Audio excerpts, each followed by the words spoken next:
Creadores, bienvenidos a un capítulo más del curso de retrato. En el día de hoy estudiaremos estas clásicas imágenes de proporciones del rostro humano. ¿Son necesarias tantas líneas? ¿Para qué sirven? Eso lo veremos el día de hoy. También haremos ejercicios paso a paso de cómo proporcionar un rostro correctamente.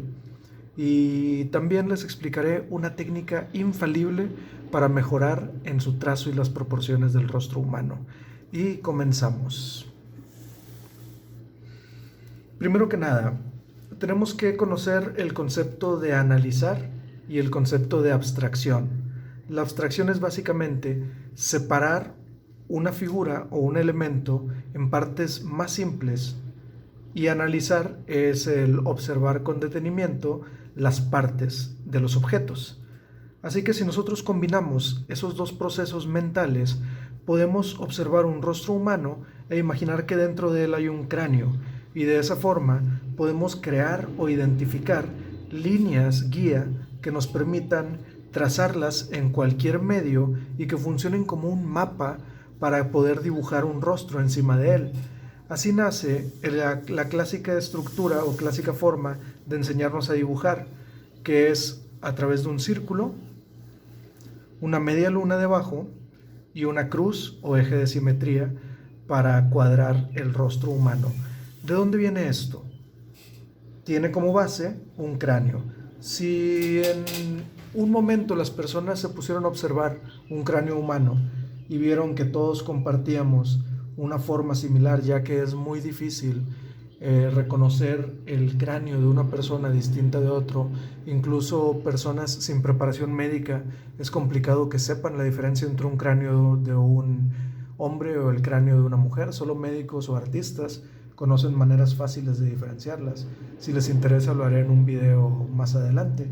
Explíquenmelo en los comentarios, y más bien pídanlo en los comentarios y con gusto haré otros videos. Y se dieron cuenta que dentro de ese cráneo, por ejemplo, estaban los ojos, y los ojos tenían una forma similar,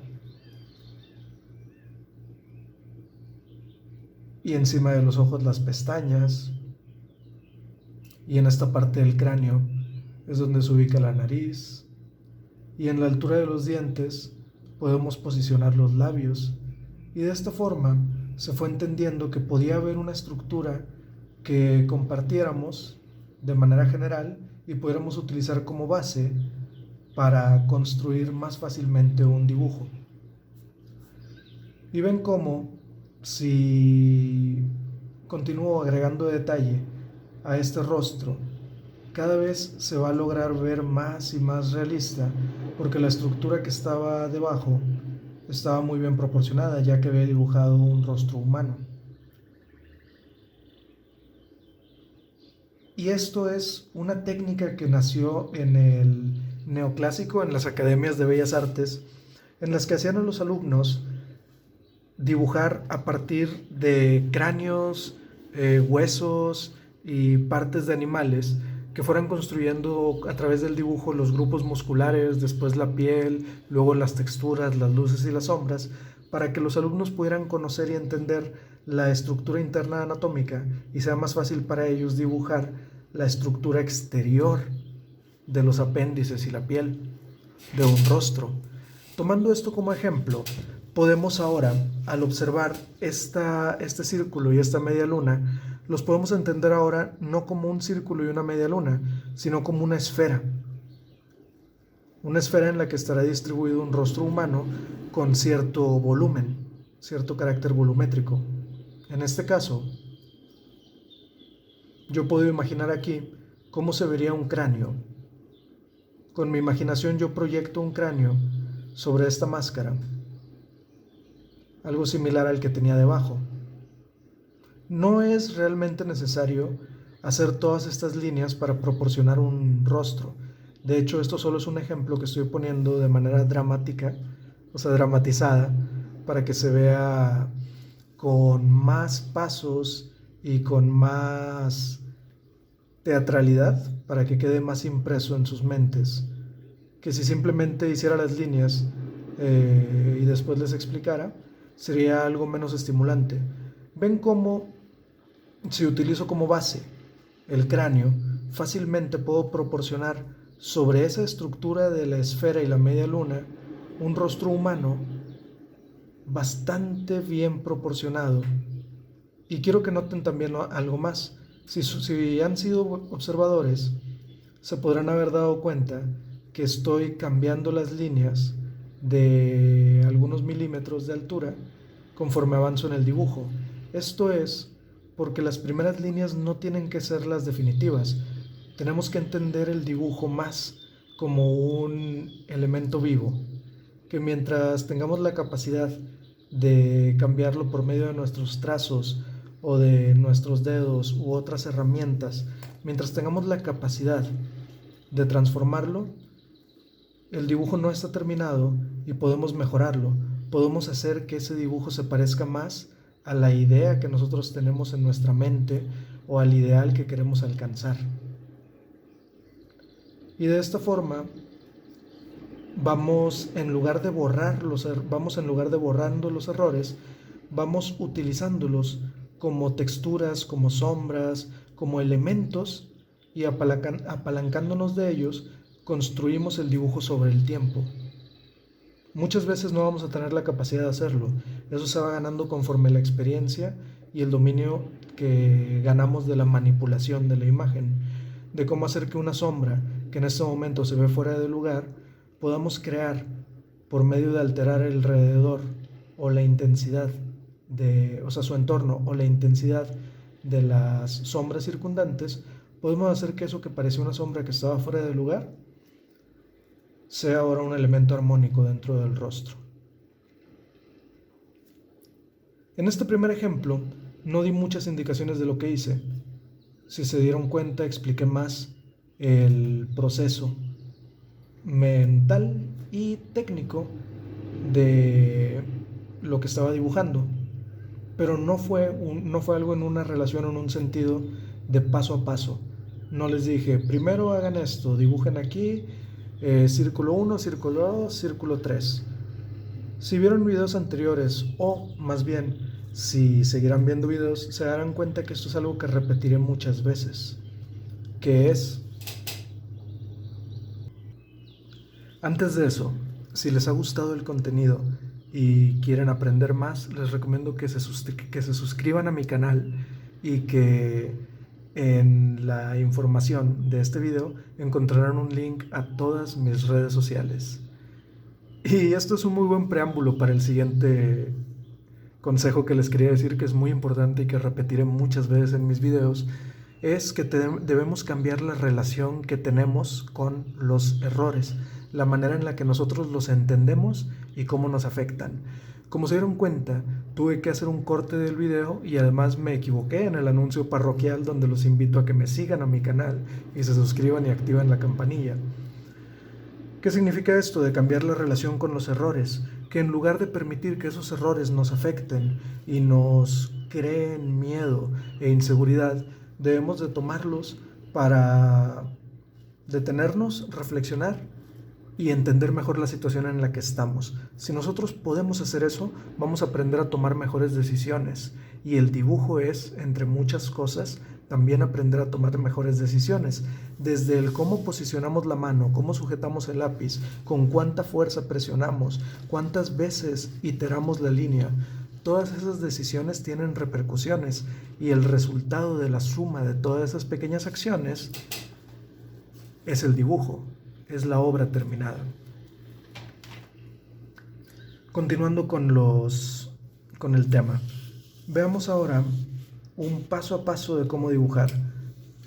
Tomando como referencia que ya entendimos que esta estructura viene desde el cráneo humano, muy fácilmente vamos a poder entender ahora qué líneas podemos utilizar qué líneas de esta imagen y por qué podemos utilizar para darle sentido a esta esfera y a esta media luna que es la mandíbula. Primero que nada, ¿qué nos dice la línea horizontal? La línea horizontal nos indica la altura de los ojos, dividiendo el cráneo por la mitad. La altura de los ojos es la mitad del tamaño de nuestra cabeza. Nosotros medimos este cráneo y está prácticamente aquí, esta altura de los ojos. Primera información, aquí está la mirada. Esto es el alto de la cabeza y esto será el ancho. Ya tenemos 3 puntos de información muy importantes. Siguiente línea, la vertical, eje de simetría vertical. ¿Qué información nos da esta línea? Que ahora podemos entender este rostro como un espejo. Si yo dibujo la cuenca del cráneo izquierdo aquí, yo debo dibujar como en un espejo la cuenca del cráneo derecho aquí. Y esto es donde muchas personas fallan respecto a la proporción, que dibujan primero terminado un ojo y luego después intentan dibujar terminado el otro, desde el principio hasta el final, y ese es el clásico error de por qué un ojo no se parece al otro. De esta forma se evita. Si nosotros proporcionamos el rostro en cada paso de manera simétrica, de izquierda a derecha y de arriba a abajo, vean cómo puedo construir el rostro como si fuera un espejo. Y vamos entendiendo ahora las correlaciones que existen. Orejas nacen a la altura de la nariz y terminan a la altura de la cuenca de los ojos, que es básicamente el espacio que está entre la ceja y los ojos. O la glabela, si tomamos el eje de simetría con estas líneas. La glabela es el espacio que está entre los ojos. Estos tutoriales a veces serán reiterativos, pero tenemos que entender que la información, habrán veces que necesitaremos escucharlas varias veces y de diferentes formas para poder hacer que nos entiendan. Y esto se debe a que todas las personas en este mundo tenemos experiencias de vida distintas y estuvimos expuestos a recuerdos, sueños, sucesos y eventos diferentes, y en toda esta diversidad que nos construye nos hace individuos que aprendemos y entendemos el mundo de una manera distinta, para resumirlo. Así que aunque existan muchos métodos y para una persona un método sea el mejor y para otra persona un método sea el otro, eso no significa que exista una jerarquía vertical en la que haya una forma correcta o incorrecta de dibujar o de aprender. Tenemos que intentar buscar la mayoría de las experiencias posibles para sumergirnos en ellas y después construir de esos pedazos nuestro propio conocimiento o idea de las cosas. Y ese será nuestro epísteme. Si les interesan esos conceptos, díganmelo en los comentarios y con gusto haré videos acerca de eso. Continuamos. Ya tenemos eje de simetría, vertical, horizontal, altura de la mirada, de la nariz y la boca. ¿Por qué las posiciono aquí? Porque si yo divido el rostro humano en 3 narices y media, yo puedo ver que será un rostro humano perfectamente proporcionado. Al decir perfectamente proporcionado me refiero a términos generales. Al 95-99% de las personas van a compartir esta estructura facial. De eso se tratan estos juegos de proporciones, estas estandarizaciones. Otro detalle, la boca, recuerden que está en el segmento superior y no en medio del espacio de la nariz a la barbilla. La glabela se encuentra un poco arriba, dependiendo de a qué altura quieras posicionar las cejas, puedes marcar la altura de la glabela. Eso va a variar dependiendo de qué características le quieras poner o quieras construir en tu dibujo. Eso determinará la altura de las cejas y de la glabela. Después, tamaño de la frente y nacimiento del cabello. Es igual, otro tamaño de otra parte de la nariz. Y recordemos que el rostro mide 5 ojos de ancho. Si nosotros medimos el tamaño de un ojo, podemos ver que es prácticamente el mismo espacio que hay entre los 2 ojos y que también corresponde a 5 ojos de ancho. Y así podemos entender todas estas líneas. Son solo referencias que nosotros podemos decidir tomar. ¿De qué depende que nosotros tomemos una u otra línea? Porque también existen personas que dentro de un rostro dibujan después un triángulo para poder basarse en los ojos, la nariz, la boca. Hay muchas formas de dibujar y ninguna es la correcta o incorrecta. Cada uno encuentra una forma distinta de hacer las cosas. Y también existe obviamente el método de dibujo directo, donde sin ninguna referencia comienzas a dibujar un rostro proyectando una idea que tienes en tu mente en el papel, y esto nos da la clave exactamente de qué depende cuántas referencias y cuántas líneas utilicemos para el dibujo. Depende de la capacidad que nosotros tengamos de cálculo. Me explico. Si yo puedo calcular el espacio que va a ocupar mi dibujo y tengo una idea que puedo proyectar en la hoja de la distribución de las facciones y de el tamaño, forma general y características del personaje que estoy dibujando, puedo generar, por ejemplo, un rostro con proporciones adecuadas.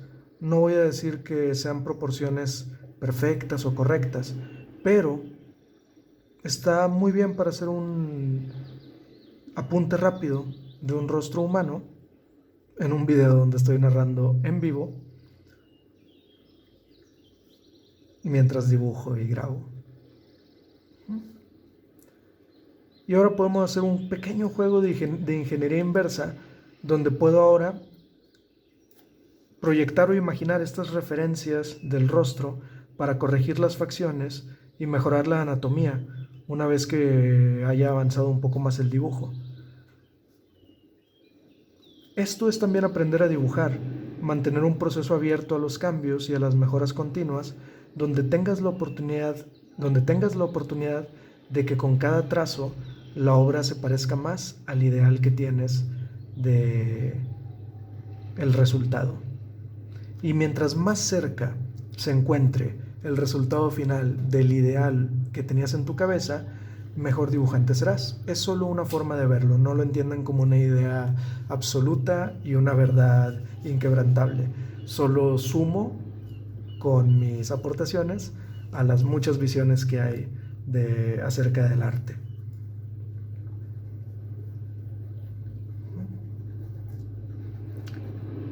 Y con esto terminamos el aspecto de los ejemplos de cómo poder dibujar varios tipos de estructuras para el rostro humano. Y para las conclusiones, tenemos que entender que el objetivo para aprender a dibujar un rostro humano es tener la capacidad de proporcionar y proyectar con nuestra imaginación un cráneo prácticamente en una zona que nosotros determinamos como aquí va a estar el rostro, y también funciona con la experiencia y con la práctica. Van a poder hacer este mismo ejercicio con un rostro en diferentes perspectivas, de imaginar cómo se vería un cráneo humano en una postura distinta para que sea como una estructura para el dibujo en una perspectiva poco frecuente, una perspectiva poco común. Y con esa estructura del cráneo vamos distribuyendo las facciones del rostro, los volúmenes, las sombras, y podemos utilizarla para representar un rostro humano. Esta es la técnica de observación. Nosotros delimitamos, disculpen que lo resuma de esta forma y tan rápido, pero esta es la forma en la que podemos concretar el paso a paso de lo que intenté enseñarles. Un círculo y una media luna, para después imaginar cómo se vería un cráneo en esta zona. Una vez que nosotros imaginamos ese cráneo, ya sabemos a qué altura aproximada estarán los ojos. Podemos marcar el eje de simetría. Al marcar el eje de simetría, ya sabemos a qué altura va a estar la mirada, y eso nos puede ayudar a saber a qué altura ubicar la nariz, la boca, la glabela, la frente, las orejas y vamos utilizando estos puntos de referencia como guías para poder construir la proporción del rostro que estamos intentando dibujar. Mientras más experiencia tengan ustedes, menos líneas guía van a necesitar. Mientras menos experiencia tengan, se van a tener que apalancar más de utilizar todas estas líneas como guía para poder entender que si tú mides de la barbilla a la mitad de la boca, te vas a dar cuenta que prácticamente tu rostro mide 5 veces esa distancia, de la mitad de la boca a la punta de la nariz, después de la punta de la nariz a la glabela, después de la glabela a la tercera cuarta parte de la frente y después de la tercera cuarta parte de la frente al final del rostro. Y otro resumen, esa altura es la misma que el ancho de un ojo, que mide 5 ojos de ancho el rostro y 3 narices y media de alto. Mientras ustedes estén más conscientes de este tipo de proporciones, más fácil va a ser para ustedes representar con menos líneas y menos herramientas de referencia un rostro humano bien proporcionado. Esta clase fue muy larga, espero que no los haya aburrido. Si les gustó, dejen un like, un comentario y síganme en todas mis redes sociales. También muy pronto les hablaré de nuevos proyectos como Patreon y el proyecto del podcast. Hasta pronto.